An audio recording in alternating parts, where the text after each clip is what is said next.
జన్మనే జాయదే శూద్ర. నీ బ్రాహ్మణుడికి పుడితే నీ పుట్టకనే రావలేదు. నీకు యజ్ఞోపవేదం తెరిచి జనం తెరిచి మంత్రాలు ఉపదేశం చేసిన తర్వాత బ్రాహ్మణుని అంటున్నావు.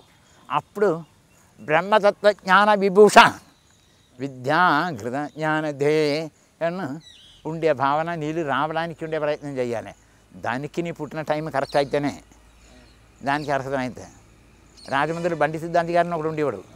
ఆయన వేదోపాధ్యాయుడు, కొడుకులు ఇద్దరు రౌడీలు. ఆకిలి అప్పారావు అని చెప్పి ఆంధ్ర ఎర్కులీసున్న అడుగు కూడా ఒక పేరు. మన దగ్గర ఉంది ఇంత పెద్ద రుబ్బురోలు. ఎడ్ల బండి మీద తీసుకొచ్చి ఒంటరిగా తీసి కింద పెట్టాడు చెవిటోడు. అంత బలవంతున్నా ఈడు బక్కగా ఉండేది. ఆడు కమంలో తల బదులు కొట్టేశాడు.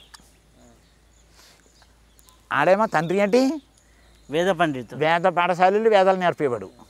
కొడుకేంటి రవిడీలు, రౌడీ రాడు బండి. అయితే స్వామి ఇప్పుడు శరీరము ఆరోగ్యంగా ఎలా చేసుకోవాలి?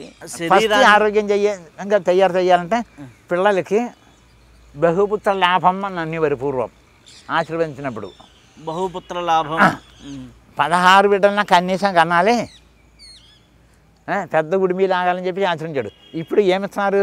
ఒకటి వాళ్ళకి లేన గారాలు కారాలు నేరాలు నూరు వాళ్ళని సుండలా తయారు చేసి పీపలా తయారు చేసి అనారోగ్య మందలు అయ్యి లాస్ట్ రోగానికి వైద్యం చేసి అంటే ఇప్పుడు ఈ కలియుగంలో యమదూతలు వాళ్ళు వీళ్ళతో ఎవరం కాదు, పోలీస్ డిపార్ట్మెంట్ డాక్టర్లే.